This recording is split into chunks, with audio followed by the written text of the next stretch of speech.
Welcome to the North Jersey Blues Society interview series once again. This afternoon, we're talking with Jake Thistle, 18-year-old singer-songwriter based in New Jersey, who's been getting critical acclaim throughout New Jersey and across the United States and around the world. And ever since the pandemic, it's been my good fortune to hang out with Jake and thousands of fans many times over throughout the pandemic, and we finally got to meet a few years ago here in Clifton. It's been a thrill. It's been a thrill watching your career. Thank you so much for joining us this afternoon. Of course, thank you for having me. It's always such a great time, Before we go back into Ghosted Road, the new single, which is fantastic, we were playing it at Physical Therapy this afternoon in Clifton, which was a lot of fun. And we're playing some of your other live feeds as well. I heard Physical Therapist was playing you doing Mark Knopfler, and it was checking out some of your other music, and it was playing in PT today, so it was very cool for an hour. It really means a lot. It was a lot of fun because I have somebody at PT that I talk music with, and he said, "Are you doing any interviews?" And I said, "It's funny you should mention that." I said, "I'm going to be talking to Jake Thistle this afternoon." He said, "Who's that?" And I was explaining to him who you were and what you do. And he sits down at his laptop, and in between reports, he was playing your music. So it was very cool. It means a lot. I'm really grateful you guys listen, It was a lot of fun. So now you're a freshman at Rutgers in New Brunswick now. That's right. Yeah. It's been a great time. Keeps me really busy. I love it there. So what is that? It must be a big culture shock to you coming from Paramus High School. And then you're on the campus of Rutgers University, but you have to balance everything the way you were doing before, but this time now you're in college and you're at Rutgers and you're living there, but now you have to balance your touring, your writing, the career. Right? It can't be that easy. Yeah, it's different for sure. I don't know if it's harder or easier than high school, but in college I'm lucky to have a lot more freedom, and the ability to schedule my classes has really helped with that because I can pick. We just recently scheduled our classes for next semester. When we go back and. I try my best. I'm going for either communication or journalism. So I have the luck of being relatively flexible. So I often don't schedule classes on Fridays or too late at night. That way I can get to gigs and I can travel and things like that. So I'm just trying to be smart about everything and balance it the best I can. Well, you did a great job doing that when you were in Paramus at the high school, because I remember when I meet you 3 or 4 years ago. Something like that. Yeah. Yeah. We were really impressed because I found you like so many other people did because the pandemic shut down. And it was my good fortune to find you as so many other people did doing your live feeds. So, and one of your live feeds was over 8 hours long. I still something remember. Like that. Yeah, that was the taunting of some Springsteen fans. I was doing something for the Spring Nuts Facebook page. And, generally, especially over the pandemic, it was like my only opportunity to play. And so, I was doing it and, I think I was rounding like 4 hours and they're like, Bruce played till 4.5. And I was like, all right. So I went to 4.5 and they're like, you could do whatever it was. And so it was really funny because I had, here in Jersey, I forget the time it started, but we had folks in the UK and Europe watching at the very beginning. And they said, all right, look, we got to go to bed. This sounds great. That's what was funny about next time. And then they were waking up. Yeah. And being like, oh, wait, you're still on? And so it was really friends funny. From Scotland were watching and it was time to go to bed. And like, we were all like, all the Can't Stop the Blues people were in California, and you had people watching from Scotland and you had people watching from England and in other places in Europe. And it was hysterical because you were playing and playing and playing. And I still remember that show. I don't think I'll ever forget it. And I was there for most of it. And then I was going back and forth, and I go back and forth to other things. I get messages from people, and you'd still be playing there. And people were going to bed. The time changes were incredible because people all over the world and all over the country were watching the feed. It was hysterical. You were getting messages too, like, "Oh, I have to go to bed," or "I have to go here," or "I have to go there." And it was just funny because you were playing, and then all the different time changes were, and you just kept going. I should have been the one in bed, but I was having a great time. No, the live feeds kept everybody going through the pandemic, and we thank you for that. It's been a lot of fun watching your career, and it's been a lot of fun having you, on those live feeds. And thank you for continuing to do those because so many fans appreciate it, and we love watching you. And I post them all the time, and people say, "Wow, this is This is great. There's so many people that are just getting to know you again. So, but thank you for keeping us company during the pandemic. We really appreciate it. It was a lot of fun. Oh, And thank it you continues so to much. be fun too. Thanks. Thanks. So have you had any contact with the scene, the music scene in New Brunswick? Is it just as vibrant as it used to be? Because when I remember, I know there's a curfew, 11 o'clock curfew now for music, Mhm. but it's always been, New Brunswick's always been a breeding ground for all kinds of music: blues, rock, jazz, punk, hip hop, everything. It's a musical gumbo of sounds in New Brunswick. I remember years ago hanging out at the Court Tavern, which isn't there anymore, hanging out at the old Bay in New Brunswick, watching all these blues people play there. So is the scene still as vibrant in New Brunswick as it was? Do you have any interactions with any of that? I unfortunately I haven't really had too much of an opportunity to interact with it yet. I'm hoping this semester I'll be able to a little more. The fall is always a really busy period for me in terms of gigs and traveling. So, I remember I was there on campus for one single Saturday the entirety of my time there this first fall semester because I was always working. So, Yeah. I did a couple shows and I was in LA for a little bit. I was in Gainesville, Florida. I was down in Fort Lauderdale. I was kind of running around a little bit this semester, but I did take a communications class. It was a communications class taught through music, and the professor is a musician himself, and he had a really great grasp of what was going on in the local music scene. And so we would talk about it a lot, both in class, and I'd stay after class and talk about it a little bit. So I'm familiar a little bit with the music, the music scene there. And they do a lot of basement concerts and things like that. And so I'd love to get to play them or see them at least sometime in the future. I just haven't been able to yet. Yeah, because New Brunswick's always been known as a hotbed of music for whatever kind of music you want. Yeah. I was going down there for a long, long time between the Old Bay and the Court Tavern and a few other places too. There was always something going on. I think it's still not even with the 11 o'clock curfew. There's still bands that are practicing. There's still bands that are performing. But a lot of it, you're right, a lot of it's basement concerts and house concerts now. Mhm. Yeah. All right, before we go talk about the single Coasted Road, let's go back a little bit, because you're 18 years old, but your career so far has been really amazing. I appreciate it. I told people that today because they asked me, how old is he? I said, he's 18. And I got the same reaction I always get. He's 18. I said, yeah.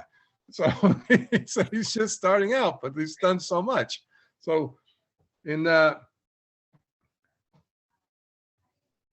the age of, let's see, in 2008, your parents let you watch the first half of the Super Bowl, and Tom Petty and the Heartbreakers were performing, and that changed your life because, well, you can explain what happened after that, because you and Tom Petty and the Heartbreakers had a relationship. Is that right? Yeah, yeah, it absolutely changed my life. I still kind of consider it my first memory. I was 3 years old. My parents let me stay up for half the game, thinking maybe he'd get into football or whatever. But I remember that halftime show, and for whatever reason, it absolutely mesmerized me. And he's been such an influence since. And so, I was 3. I didn't pick up guitar until I was 9, but it was like all Petty stuff when I really first started. And so through that, a couple different ways, I was working with Mike Campbell, and he's the guitarist for the Heartbreakers and his charity. And so I've developed a really nice relationship with him. He actually, I don't know if you can see it, this guitar back there, the one I'm pointing to, that was one of his earliest guitars he sent me, which was incredibly generous of him. It's a Teisco Delray. It's 1964, and so it's definitely one of my most prized possessions. But yeah, the estate, since Tom's passing, the estate has been really kind to me, and I'm close with Tom's brother Bruce, and the daughters and things like that. I've been really fortunate enough to play with some of the Heartbreakers. I mean, they've been my biggest influences. I've learned so much just from watching them, that being able to play with them was incredibly special. And they're just such a great group of people, and there's so much knowledge that comes out of them. And so it's just, I'm so grateful to be around them when I'm able to. When they did the show right after Tom died, unfortunately, he passed away from complications from I guess it was the heart medicine, but whatever. when you were invited down to play in Florida for the tribute, right? For the tribute concert, the Heartbreakers invited you to come down and play with them. Right? Yeah, so that year, so yeah, Petty passed away in 2017, and then in 2018, I was in his hometown in Gainesville, Florida. They're naming a park around where he grew up. They're renaming it Tom Petty Park, and so I went down there for that, and I played at the Hartwood Soundstage, which was a ton of fun, and just getting to see what was going on. And then the next year, I went to LA. And I played with Steve and Ron from the Heartbreakers, and a whole fantastic group of musicians. They had, Chris Still, Stephen Stills' son was there, and Carmen Vanderberg, who wrote Jeff Beck's one of his latest albums, and just Jim Keltner from the Traveling Wilburys, and from like everything else. And it was just such a That must have been amazing. Eclectic group of people, and it was just amazing. And the Orbison brothers, and I mean the list goes on and on, but it was such a special. How old were you when you did that? Let's see, that was October of 19, so I guess I was 15 years old. That's what I'm saying. That's what I'm saying. It's. I actually have. You can't see it over here, but let's see, yeah, over there. That's a frame thing that says "Thank you, Jake." That was a T-shirt that Mike Campbell gave me one time for the work I did for his charity. And in the corner of that, I have my Paramus High School dismissal slip. It says he's able to leave when he's finished taking the SAT. And so I finished the SAT, and I got in a car straight to the airport to LA to play with some of the Heartbreakers. And so I keep that permission slip there because that was such a fun, busy day, That's what I'm saying. Then at 10 years old, you're on stage with Dave Gellis, who's the lead guitarist for Blood, Sweat, and Tears, and you're 10. Yeah, Dave was actually, that was the first band I ever played with. It was at this little bar, 20, 25 minutes from my house, and they were the best, Dave and, everyone there, John and all those people. And he's taught me so much. I haven't done too many, I guess, lessons, but primarily I'm learning on stage with people, and I've been so fortunate to surround myself with such great musicians that, there's just such a bed of knowledge to look in. Then at 11, there is a video going around of you, a montage of you performing from the very young to today. It's been posted all over Facebook, and it's fascinating to watch your development from the age of whatever it was, 9 or 10, all the way up. I posted it on Facebook because I got it yesterday, and people have been watching it, they've been commenting on it, and just the fascination to watch your growth has been phenomenal. Because then at 12, let's see, at 11, let's go back to age 11. I saw this on the video. 11, your age 11, John Hyatt brings you up on stage. I know you're close with John Hyatt now, but John Hyatt brings you up on stage to play and sing his encore. I saw that on the video. Mm-hmm. Yeah, I mean, that was, John Hyatt to me is, he is a Mount Rushmore musician for me. It just knocked it that. I'm like the biggest John Hyatt fan, and that was just one of the most special moments in my life. He's just such a genuine and nice guy, and I've been lucky enough to meet him a couple times. And over the summer I was driving a lot for gigs. 2-3 hours or whatever it was a time. And so what I started doing to keep myself occupied is I listened to a John Hyatt album front to back. I listened to every single Hyatt album, and I would rank it in my head. And I just couldn't believe the amount of great songs he was and still is churning out. And so that was such a special moment. Yeah, I sang Have a Little Faith in Me with him at the South Orange Performing Arts Center. It was so much fun. You played with him many times since then? I haven't played with him since. I've met him once or twice after that. But it also started a quest when I went up there, he handed me a 1946 Gibson, which was amazing. Wow. At the time I was playing some sort of $70 acoustic. I was more of an electric player back then. And so I had to get a thin line acoustic because I couldn't reach my arm over it. And so after, playing his, I play a Martin now that's kind of similar to the Gibson, but it was just such a beautiful guitar. And so since then, that has kind of started my quest to look for, as many as I can, And then at age 12, then we get to 12, age 12. They invite you to perform at a Springsteen weekend in England. And then you realize that you only know 2 Springsteen songs, and they're expecting you to do 2.5 hour sets. So how did that go? And how did Yeah, you know? that was really funny. I was playing at that time. I was, doing a lot of ice cream shop gigs and things like that, out on the street in the summer. And because people would be walking by, it was essentially busking, but the place was hiring me. Oh, it's a Springsteen. And, being from Jersey and playing guitar, playing classic rock, naturally people were requesting it. So I think I was a little late to the Springsteen train, I guess, in terms of the other musicians. But, out of spite, I learned No Surrender. And I put it up on Facebook, and it did very, very well. And so because it did well, I put up Thunder Road. And because that did well, there's this guy, he sent me a message. He said, hey, I want to fly you out to England. We're doing a Springsteen festival weekend here to benefit the Light of Day charity, which I'm still benefiting. We're doing a thing next weekend for that. But anyway. Yeah, you'll be in Montclair too. You're doing the singer-songwriters Yes. in the round. Yeah, because That's right. Yeah, that's January 20th in Montclair, Yeah. which is going to be fun. But so at first, obviously, we thought it was a scam. I was 12 years old, and this guy's flying me out to England, putting me up in a hotel, and Yeah, you're 12. yeah, clearly that is not real. But we looked it up, and things were apparently real, and so I went. This was probably November, and it happened in January or February, and so it was a long 2 months of just any Springsteen song I could hear. I was jotting down and listening to, and trying to learn as much as I could. So it ended up working out. Yeah, that's funny. I mean, you went from 2 Springsteen songs to enough to do 2.5 hour sets. That's you had to rush.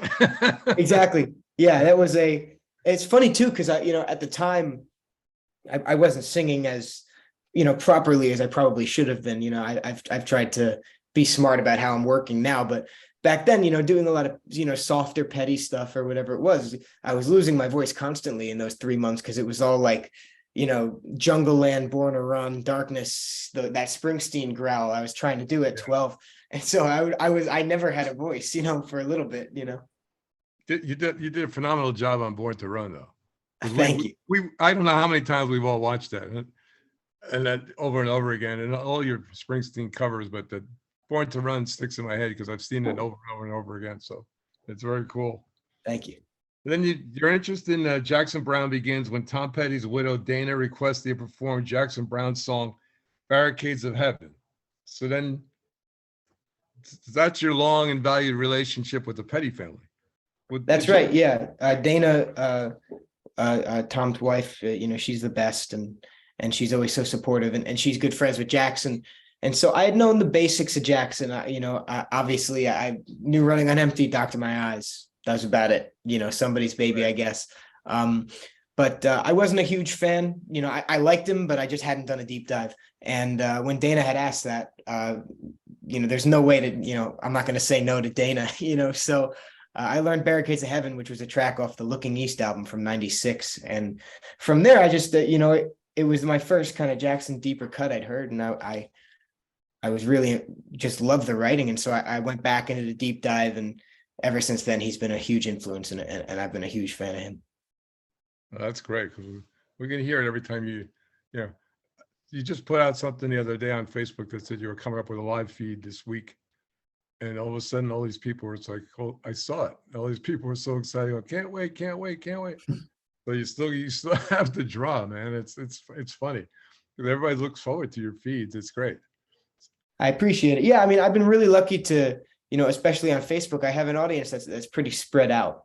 There's a lot all over the country, and there's a lot, in England and Italy and places like that.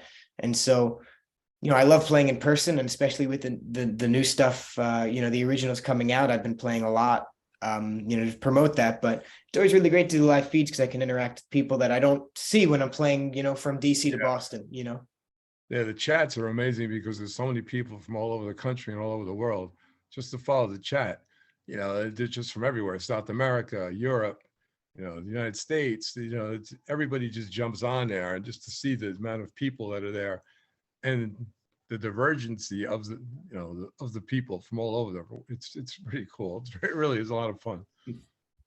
So then you were hanging out with Lou Pallow, and you got to hold Les Paul's gold top from 1952. You must have loved that because that's Les Paul's Les Paul. And Yeah, yeah, that's like the holy grail of guitars, I would imagine.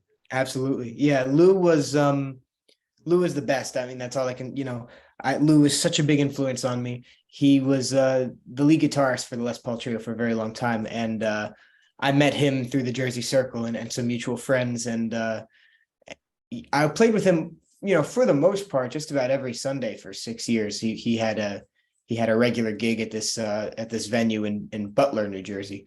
And he was just an encyclopedia of chords and music, and they called him the man of a million inversions, and he was just the nicest guy. I mean, literally, he's probably one of the if not the nicest person I've ever met, and just so warm and welcoming.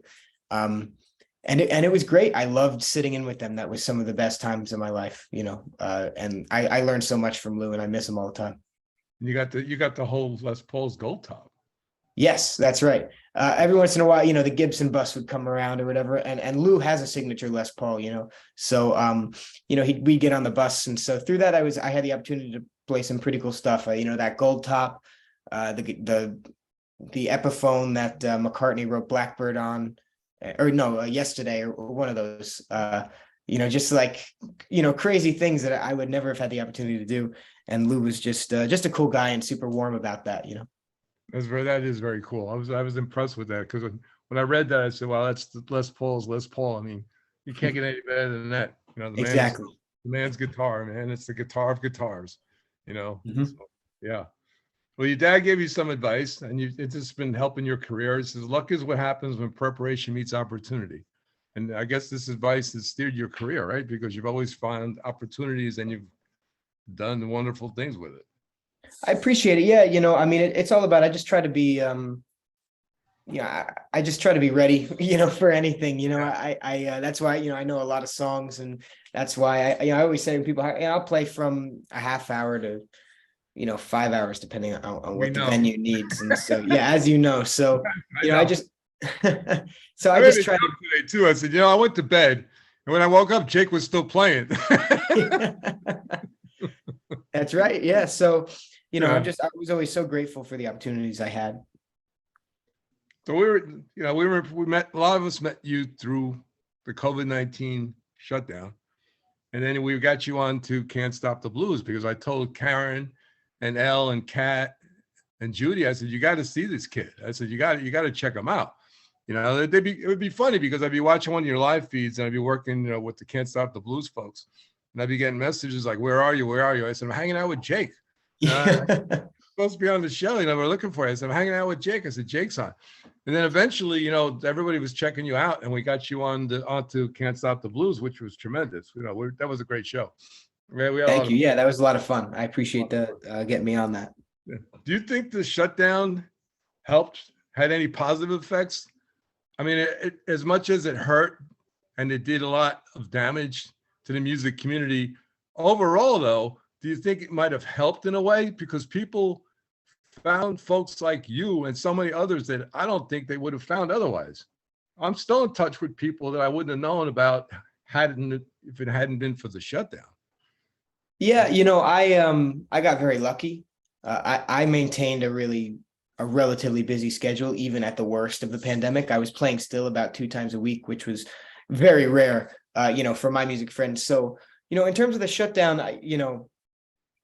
I think one of the benefits is that it caused all of us musicians to regroup a little bit and really think about what's important. I put a lot of money into trying to get those live feeds good and getting direct sound and everything like that. And so because of that, all my videos since then have been a lot better, whether it's a live feed or not.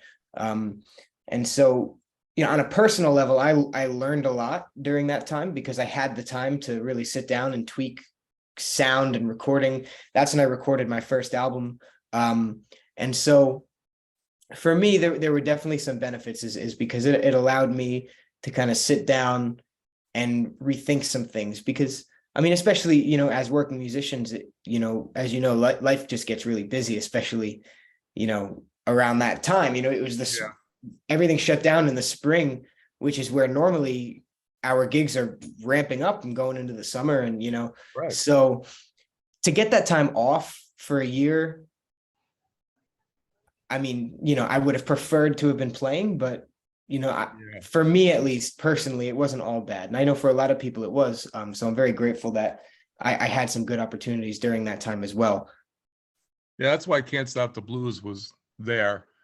At the beginning, Karen and Judy and Ellen Cat put that together to help people out because of the pandemic. And then I jumped in later to help out, work with those great people. But I think in a way that started the movement where more and more live feeds were taking place, and PayPal and Venmo, and people are trying to reach out to folks through that.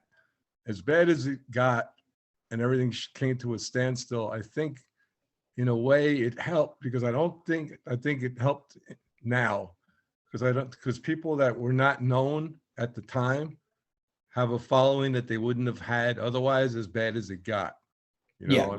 It's like people found you, they found folks like Meg Williams, Ken Valdez, Selwyn Birchwood. So many people were doing live feeds, Jeff Kazee. It was an amazing opportunity to check out any kind of music that you wanted, any 7 nights a week that you ordinarily wouldn't have got the chance to see, Yeah. and because we were all, what else were we going to do? We were hunkered down in our homes with our laptops and our phones, and there was live music playing 7 nights a week, and you were doing shows all the time. Yeah. So as bad as it got, and it did get bad for people, I'm not saying that it didn't. I feel sorry for so many people. The clubs closed, the recording studios closed, people, trying to scrape a living together as best they could. I think it brought a lot of people into the spotlight that never would have had that opportunity, though. So Yeah, and even more than that, I had such I'm so grateful for some of the international and non-local people that are listening to me, and I had them prior to the pandemic, through Facebook and the covers I was posting, but I didn't really see that in action until I was interacting with people on the live feeds and in those chats, and it was really heartwarming, and I'm very grateful for that. And without the pandemic, I might not have ever made those connections as much. yeah, the chats were and are amazing. There's still, everybody got together and it became a community. It still is like that. When there's a live feed, everybody gets together, and it's brought so many people together, and it's changed music, I think, in a way, because Yeah. the chats are pretty phenomenal. You can get so many people from all across the globe into one place at one time. So it's a phenomenon in itself. Mhm. So all right, so let's talk about Down the Line, your debut release. It came out 2 years ago, and it's been receiving acclaim by fans and critics alike worldwide. And you played all the instruments yourself on Down the Line, and it was a brilliant album. It still is. I urge people to check it out. If you haven't heard it, I urge you to go find it, get it, play it, enjoy it. It's wonderful. And then The Ghosted Road has been released. It's a single released on December 16th, 2022. And this is the next stage of your recording artist development as a recording artist. How are the two releases different? And how was it like? You have a band on this one, a new one, right? Mhm. Yeah, that's right. I mean, they're vastly different releases. I think they're pretty different sounds as well, but I'm very proud of both. So Down the Line was kind of a product of the pandemic. I had a ton of people, especially when things locked down, they were asking, new music, anything. I'd never released anything professionally. So I was, what, I'm off of school. I have a lot of time. I invested in a soundboard that did some overdubbing and multi-tracking. I couldn't have people over because of, everything, no one was having people over. And so I played all the parts myself. I wrote the songs, and then I shipped it out. And, I still kind of consider it an album of demos, but I'm very proud of it. And it did much better than I thought. I kind of expected it to do nothing, but people seem to really enjoy it. When we did Ghosted Road, that's much more of a traditional release. It was through a label. It was through Golden Retriever Entertainment, which is run by Joe Riccatelli, who's the president of RCA until he retired a couple of years ago to run this. And it was put through that, and they know what they're doing a lot more than I would. And so we went in the studio, a real studio. Not this is the room that Down the Line was recorded in. So we went into a real studio with real musicians, and we did full band with drums and everything. And It was great. It was so much fun to do. It's the first time I really heard my originals with a full band behind me, and I'm really happy with how it came out. And Ghosted Road, that release has done pretty well too. It was just named Indie Boulevard's Americana Song of the Year for 2022, which is I'm very honored, that it was even considered. The album is coming out, right? There will be an album out. That's just a single. Ghost of the Road is the single, right? There's more music to come. That's right. Yeah, there's going to be, Ghosted Road came out December 16th. We're going to announce 2 more singles that'll come out, one in the spring and one in the summer. And then the one in the summer is going to come out in conjunction with an actual release. Oh, great. Great. So will there be physical copies of the CD, or will there be online, or? Probably a little bit of both. I know, nothing is final yet. We haven't, we're trying to, we're putting one foot in front of the other. So, Yeah. We're still on Ghosted Road mode, and then we're going to be on the next single mode when that comes out. But we've been talking a lot about vinyl, and we're going to try to get that printed, which is really cool because I love to listen to that too. So Vinyl's hip now. Vinyl's back. Exactly. Yeah. So that's what we're thinking. Cool again. I'm so happy to have vinyl back. I can't tell you, because I'm a big vinyl. And I'm glad. Yeah. And so that'll probably be the physical thing we do. I mean, we might have some CDs as well, but we're trying to push the streaming and Spotify and everything like that as well. So, things are going well, but that's kind of where we're thinking. You do a lot of charity work. I'm looking at, it says, you receive recognition for personally raising over $100,000 for a variety of charitable organizations through an extensive range of fundraising performances, which I know you do all the time. You have contributed music to events that have raised millions of dollars, and you've been named an official artist for Why Hunger's Artists Against Hunger and Poverty. You're also honored with a special service award from the American Cancer Society, because I know you do a lot of work for them. Mm-hmm. So you want to talk about a little bit about your charity work and what that means to you? Because I know you do a great deal of it. Thank you so much. Yeah. I mean, any chance I can, I help. So I do a lot for the American Cancer Society. As you mentioned, I do 2 fundraisers for them a year.